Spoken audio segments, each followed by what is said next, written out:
So hello, what's up mga ka-J-Vlog? Welcome ulit sa panibagong video, and for today's content, ayan, i-unbox na rin natin ang isa sa bagong labas ngayon na smartphone ni Oppo, which is the Oppo A6X.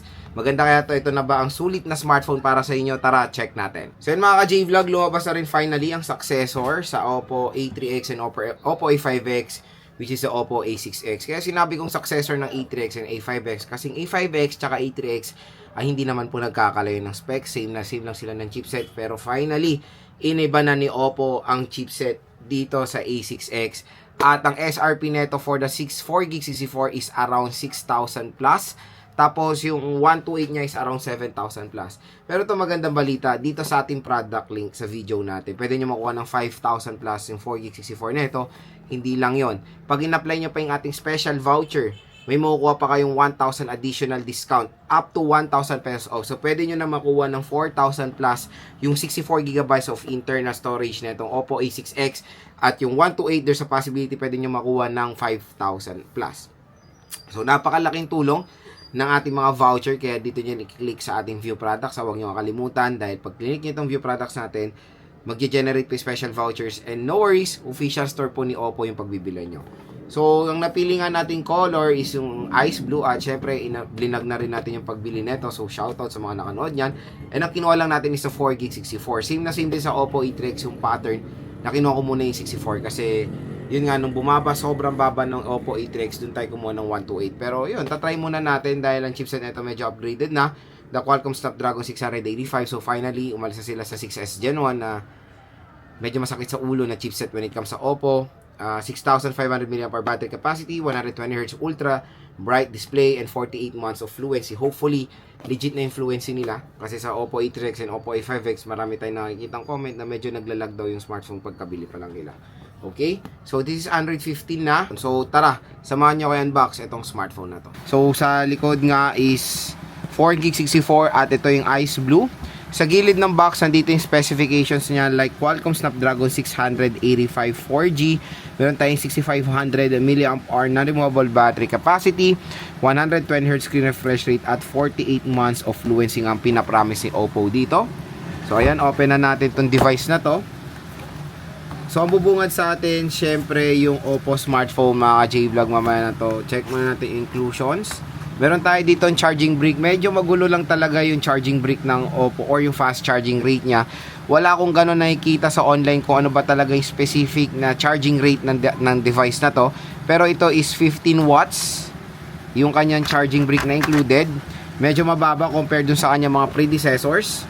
And meron tayong Type-C cable dito. And of course, yung SIM eject tool. Ayan, napakakit si baby SIM eject tool. Next, dito tayo sa mga documentations.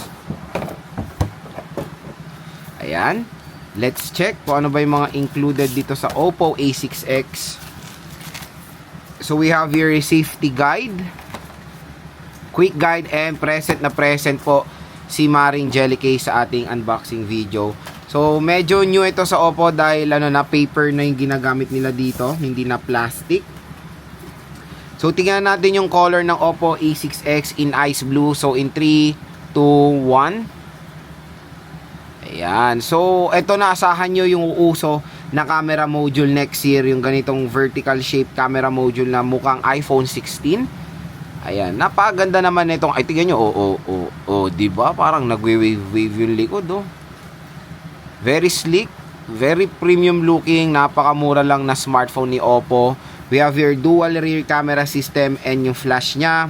Dito sa right side, nandito ang ating power button / fingerprint scanner and yung volume rocker. Sa taas naman ng smartphone, wala tayong makikita. Sa left side is yung SIM tray. Sa baba naman ng smartphone, we have the 3.5mm headphone jack, microphone, USB Type-C port, and yung speaker grills. And sa bibili ng smartphone na to, good news, meron siyang pre-installed na screen protector out of the box.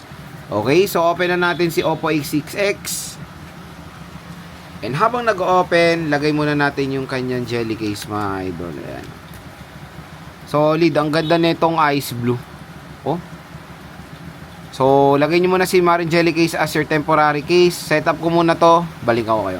So, ito na yung Oppo A6X. In fairness, needs of brightness din talaga una kong tinignan. Ang taas, mga ka-J-Vlog. Mas mataas pa to sa Oppo A3X. Grabe liwanag niya. And napakaganda rin nung display. So HD Plus 720 nga lang siya, pero nagbo-boost kasi yung ano niya, yung brightness niya, mas pinapaganda niya pa yung quality kumbaga. So sa display, check natin, naka auto brightness pa yan, off mo. O yan, no. Grabe, wala tong outdoor mode pa. So high for 120 Hz. So maganda dito, pwede na tayo mag-specific ng refresh rate.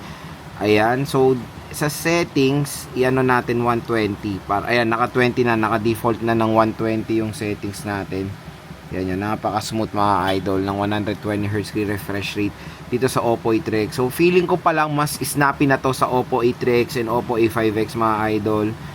So mas malaking ano din yung when it comes sa what do you call this one, yung 6S Gen 1 ng Oppo A3X. So meron tayong update dito, update na lang natin later. Pero sa about device, ayan, Oppo A6X ColorOS 15. So naka 115 siya, 4GB of RAM, 6500 mAh battery capacity. May performance booster din siya. So sa storage naman, let's check yung natira niyang storage out of the box. Ayan, so images, ayan, zero pa naman, 22.5GB pa lang. Yung 22.5GB na nakain. So napakakonti na lang talaga ng 64GB ngayon mga J-Vlog. Ayan, napakaganda ng Oppo A6s in fairness. So ayan, na-unbox na natin si Oppo A6X. So ngayon proceed tayo sa first impression, hands-on natin dito. So na hands-on na, so na first impressions na natin siya based sa specifications niya. Syempre ngayon na hands-on na natin siya, magbibigay na ako ng first impressions ko while using first time itong Oppo A6X. Unang-una pag-usapan natin yung display. When it comes sa display niya, so far so good naman. Malaki yung screen size niya, 6.75 inches, 120Hz screen refresh rate, mas upgraded doon of course sa Oppo A5X and Oppo A3X na naka 90Hz screen refresh rate. Ito po is 120Hz. Punch hole pa rin siya, buti naman. HD Plus 720p. Pag nakuha nyo siya ng sale price niya, okay yung HD Plus 720p. Pero pag around 6,000 for its SRP, for me is a big no-no. Kasi Full HD Plus 1080p na dapat ang usually nakukuha natin dyan. Pero below 5K, kung nakuha nyo nga ng sale price, to sulit naman yung overall quality ng display nito dahil mataas din ang nits of brightness niya, na-adapt niya rin yan sa mga predecessor niya. Second na pag-usapan natin yung kanyang chipset. So sa chipset, medyo okay. So yung chipset nito is the Qualcomm Snapdragon 685 na. So syempre mas better yan compared dun sa binibigay nilang Qualcomm Snapdragon 6S Gen 1. So hopefully, ayan, bibigay ko naman din yung final thoughts ko nito sa aking final review. Doon natin makikita talaga kung mas smooth siya compare sa Oppo A3X or ganun pa rin na may performance especially for gaming.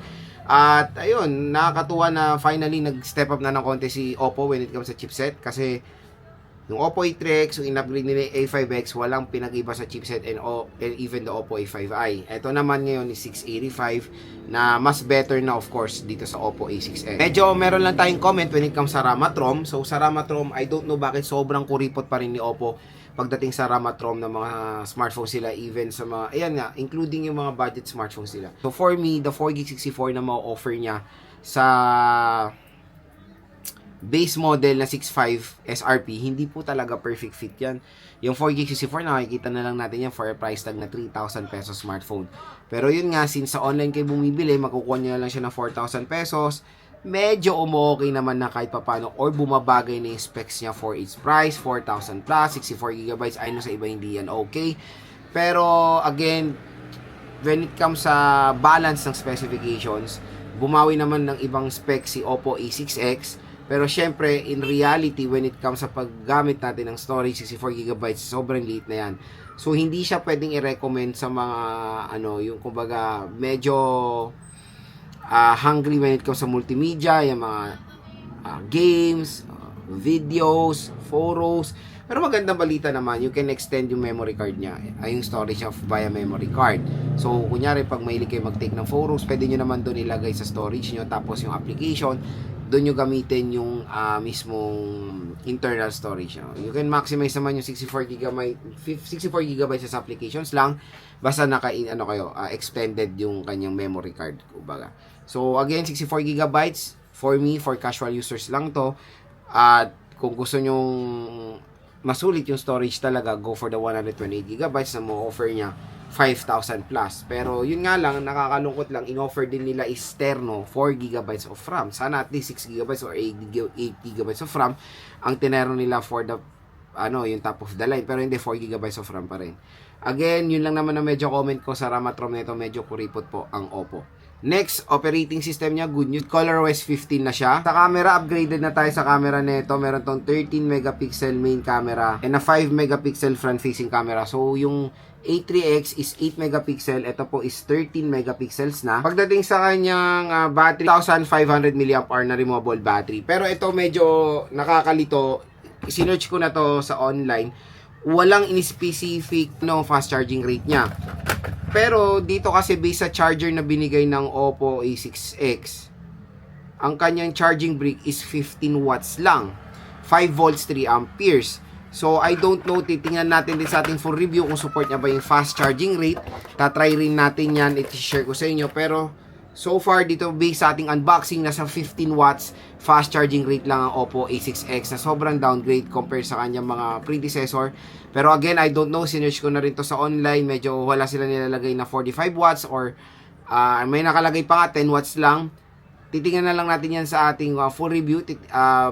Observe ko yung fast charging rate na itong smartphone na to. So wala siya included na fast charging rate of 45 watts na ino-offer Oppo A3X at ng Oppo A5X. Ay, 45 watts ba yun o 44 watts? I think 45 watts yun. So, yun lang isang major downgrade kung sakali yung kanyang charging rate. Kung kailan tumaas ang battery nyo, binabaan nyo yung fast charging rate. Medyo naging hassle yun. Pero, yun, tingnan na lang natin mga ka-J-Vlog kung sasalpakan natin ito na ibang charger. Share ko sa inyo yan sa ating full review. Pero maganda rin dito, it has a IP rating na IP64 water and dust resistant. So meaning nito, ayan, pwede siya mabasa sa tubig. Wag lang submerge. For example, as a navigating tool, kasi nakikita ko yung mga ibang motor taxi riders natin, pag umuulan, yung kanilang smartphone ay naka-plastic. Ito, no worries, hindi nyo ito lalagyan ng plastic dahil may protection po ito sa tubig. So yun mga ka-J-Vlog, yung ating first impression hands-on dito sa Oppo A6X. Again, kung interested kayo bumili nito, murang-mura na lang to sa ating View Products. Mukha nyo lang to ng 4,000 to 5,000 pesos. Bagong-bagong smartphone ni Oppo, and for me, medyo umokay naman yung kanyang chipset, upgraded na siya, and of course, yung battery rin, napakalaki na. Kaya ano pa hinihintay nyo? Kung gusto nyo itong nakuha ng mas mura, click nyo na itong View Products natin. May naghihintay po sa inyo special voucher up to 1,000 pesos.